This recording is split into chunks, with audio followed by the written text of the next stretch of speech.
this first episode is all on this. Why football? Why football? And I know that might sound crazy, but football matters. It's still important, and I understand the risk involved with it. But I want to speak to maybe parents of kids that would be involved in little leagues, parents that would have kids in middle school, parents that have kids in high school, and why this sport matters, and still not minimizing or underplaying the risk involved in playing this game, because there is a risk. Now, this is not to minimize the risk. I'm just saying from my experience. I played football from the time I was 5 years old, and the last time I put on a helmet, I was trying to do this the other day, I was either 23 or 24 years old. I played a long time. And I don't believe I've had any lasting effects. It's not like I wake up every day and I have this massive headache. I don't have to be fed through a straw or anything, any of these crazy stories that you hear. And on top of that, all of the friends that I've played with, I don't know of anybody in those circumstances either. And I'm even talking about people of my dad's generation, and my dad played football his whole life, and his friends. I don't see a lot of people with these terrible lasting effects. That doesn't mean there's not a risk. It doesn't mean that injuries don't happen, but it does mean that I believe football, the rewards of playing football, far, far outweigh the risks. And I want to talk through those. I want to talk through the rewards. Now, before we get into that, we need to address this. If you don't have the right coach, it's going to taint your experience dramatically. Role models matter. Coaches matter. And I do know that there are a bunch of people that have gotten into this coaching world maybe for the wrong reasons. And maybe out of it could be insecurity, selfish reasons. Maybe it's an ego trip. I don't know. And then what you end up seeing is coaches who constantly just worry about themselves instead of the development of young men. So I do acknowledge that, and I do acknowledge that is out there. And if you see that, run far away and run quickly and don't go back to that. Now, I also know there are a lot of good people in this business. There are a lot of good people who care about the right things and who emphasize the right things and want to see the benefits of football come to life. And if you have those people in your life, man, cling to them. If you trust the person coaching, you can feel good about your son entering into this game. Okay. Now, quick plug. Blue Star is back on the rise. There are good people that are helping out with Blue Star. I can't speak to the other Little League organizations.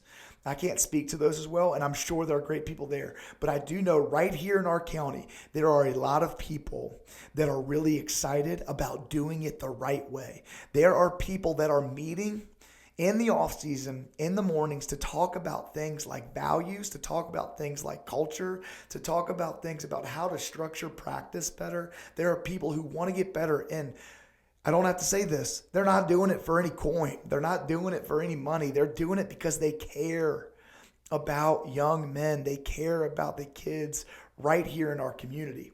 Yes, my brother is one of those people who's heading that up. Larry Sanders is the president of Blue Star. He's doing a phenomenal job. I do know that they are looking right now for a great 12U head football coach. So if you are interested in doing that, please let me know. Please message me, and I'll make sure you get in touch with the right people.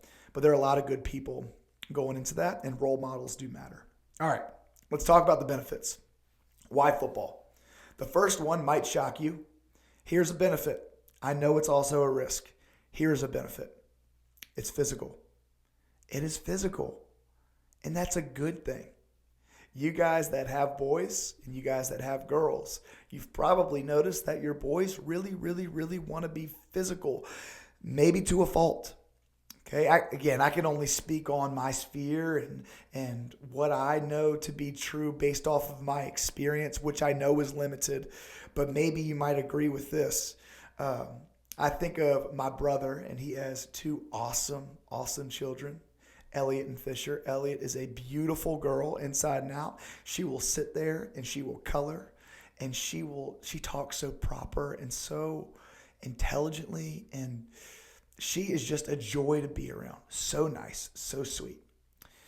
My brother's son Fisher is also nice and sweet, but when he and my son Caleb get around, it is like, I think Nate Bargatze said this, so I'm not going to steal his joke, but it's like two panthers running around the house, and they are wrecking stuff, and they want to wrestle, and they want to tackle, and they want to do all that stuff.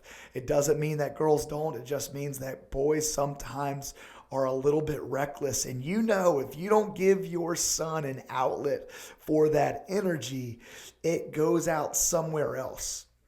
We haven't gotten into this yet, but I remember looking at Caleb, because Caleb's gotten his fair share of trouble before, for tackling some people and hitting and do all that kind of stuff. And I said, hey, buddy, do you want me to get you involved in like wrestling and football? And I was kind of explaining it to him. And he was like, wait, you mean I can't get in trouble if I tackle people? I'm like, no, buddy, you can do that as long as it's within the rules of the game. He's like, yeah, I want to do that. Right? So I do know that there are a lot of young men out there who just need this outlet. And it's actually shown by research that it helps them manage their emotions. It helps them with self-control. It doesn't minimize, okay? It doesn't make them these reckless beings that because they're practicing being physical in these certain arenas, that they just go outside of that, and then at school they're just hitting and punching and doing. No, they learn that there are boundaries and that they can be physical within boundaries. It's actually a good thing to give them that outlet and give them that space. On top of that, it is a good thing for young men as their body is increasing in testosterone, for teaching them that it is okay to be aggressive, it is okay to be physical, and it is okay to be tough. I think that has actually been taken from young men. They've been told that they can't be these physical beings, these tough beings. And what we're saying is that's actually a good thing. You don't have to shy away from that. That is a beautiful thing. We need to harness that, and then we need to use that the right way. We need to use that the right way.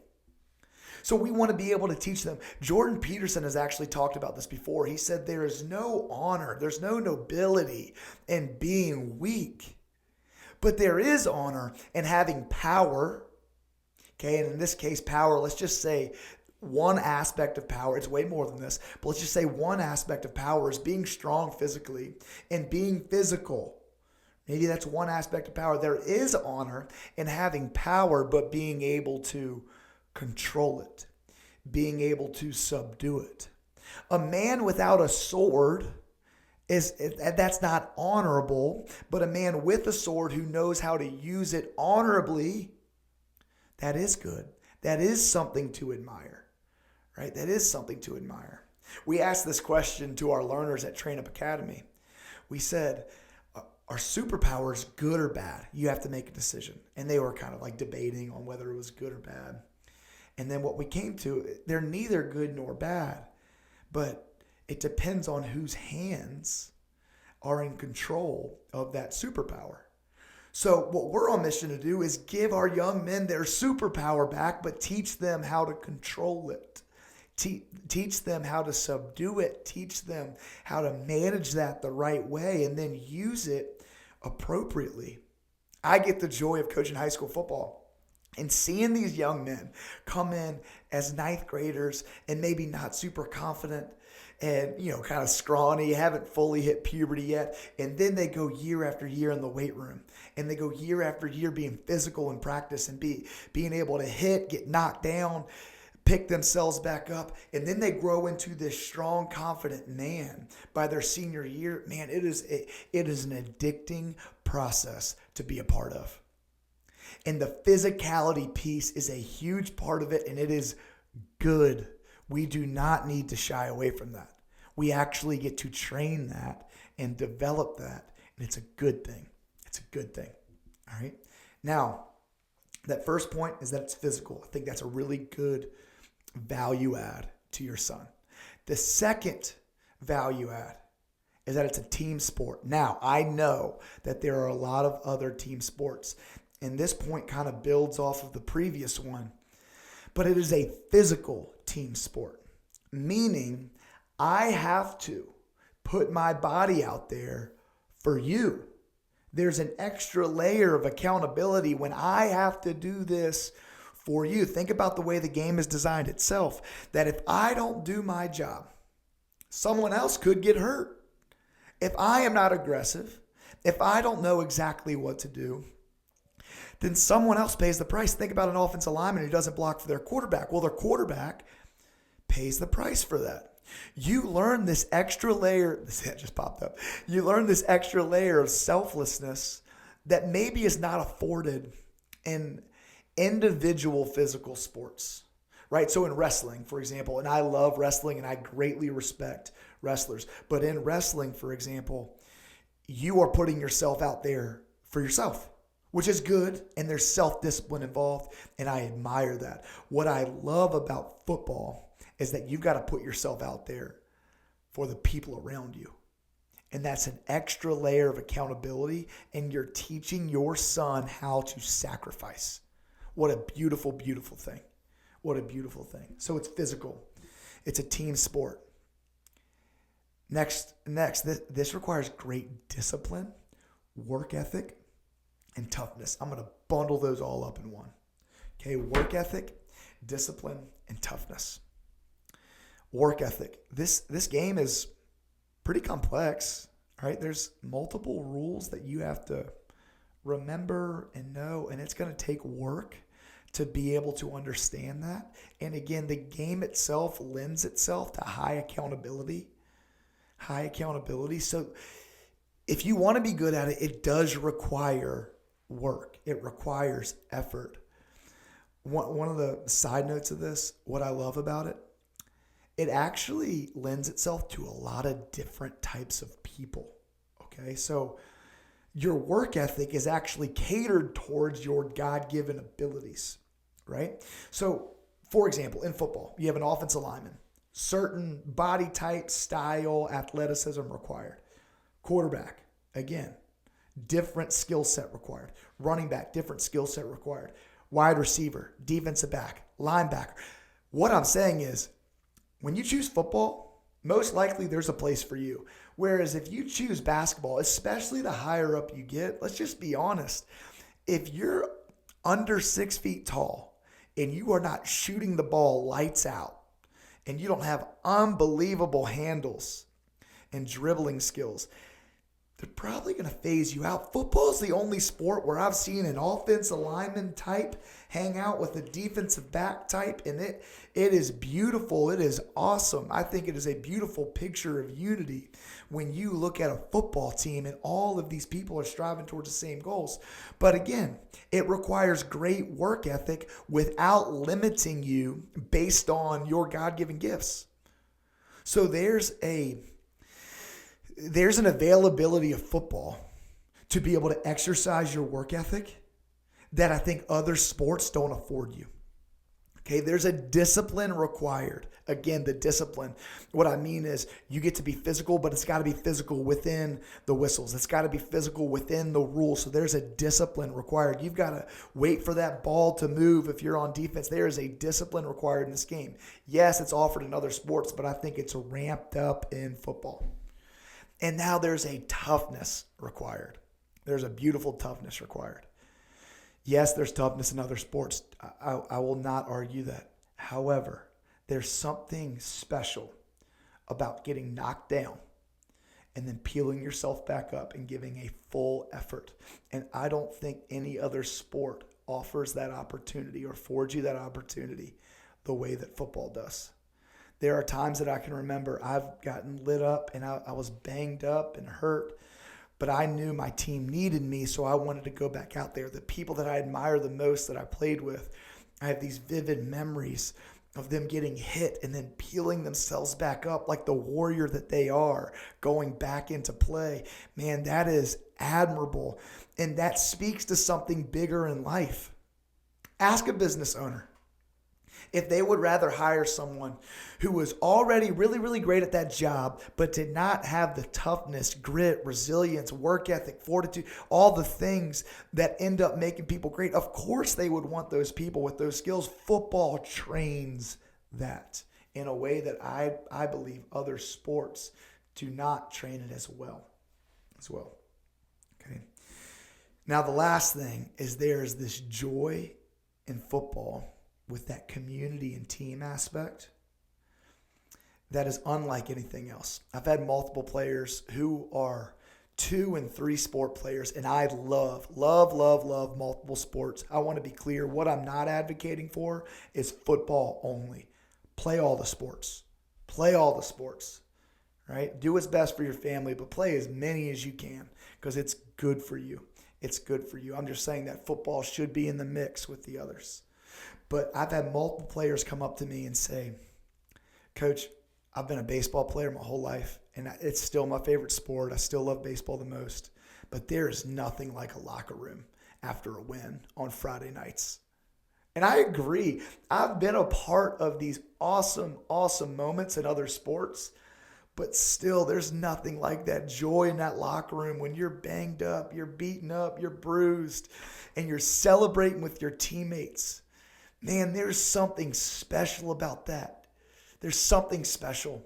There's so many people that it takes for a football team to be successful. It's not even just the players, it's the coaches, it's the equipment managers, it's the people helping out with water, it's the parents, it's the boosters, it's the community. There's so many people that come together to put out a good team. Man, there's a certain special quality of football that football offers that other sports do not, and it's because of that joy and community that it offers. To further this point, it's why Saturdays and Sundays there are hundreds and hundreds and hundreds and hundreds of thousands of people. There are millions of people across the country that gather in stadiums, that gather around their TV, because there's a sense of belonging that football offers that is really, really special. Football matters. Yes, there's a risk. Yes, you can get injured. You can get injured in any sport. You can get injured in any sport. Now, you might say there's a greater risk in football. Maybe. But know that from my experience, I don't have lasting effects from the game like where I can't walk. People are getting smarter and smarter and smarter about how they train too. What we're not doing is what they did in the olden days. We're not going out every single day and just banging our head against a wall and saying water's for the weak. We're not doing that. We've gotten smarter. The helmets have gotten better. The equipment's gotten better. And what I'm saying is we are at a point now where I really believe our culture and our society needs young men to step up and be tough and be resilient and be confident and know how to manage their emotions and manage their physicality. And what I'm saying is football is an awesome opportunity to train that. Don't take that from them. If your son wants to play, don't take that from him. Don't believe the lie that you have to play one sport in order to be excellent in that sport. That is not true for 99.9% of athletes that I've come across. Football actually helps you in other sports. If you are a full-time baseball guy, football is going to help you in baseball. If you're a full-time basketball guy, football is going to help you in basketball. Do not take this opportunity away from your sons. Do not take this opportunity away. The last thing I'll say, and I'll encourage you, parents who are maybe thinking, maybe I'll wait until high school. I think, although that can be okay, I think that is more dangerous than getting them involved early if you believe in the coach, and here's why. When you're young and you play this game and you're hitting each other, the collisions aren't that great. It's not like a super high impact collision in those moments. What happens is they kind of fumble into each other and they fall down, right? But what you are doing is you're teaching them the form and you're teaching them how to play the game the right way so that when they become a middle schooler, when they become a high schooler, they have the form down. Whereas if you don't have your son do anything physical up until 9th grade, 10th grade, 11th grade, 12th grade, and then they go against people that have been playing their whole lives, it makes it harder. It's not impossible, especially if you have good coaches that can teach that stuff. But what I am saying, the risk of putting them in football early, it's not that great. It's not that great. The risk gets higher the older you get, of course, right? Because we become more physical. There's faster, more intense collisions. But at least you can teach them the form early on. So don't hesitate. Get involved in a community where you feel like you can trust the coaches, where you feel like the coaches are about the right things, that they want to help establish what it means for a young man to grow up into all he's called to be. I feel called to coach football. I love this game. I love coaching football because I think it affords these young men an opportunity to grow up in a way that is unique, and something that other sports don't offer. Give football a chance. Find the right people. Find the right coaching staff. Find the people that you trust and get involved. Thank you guys for listening.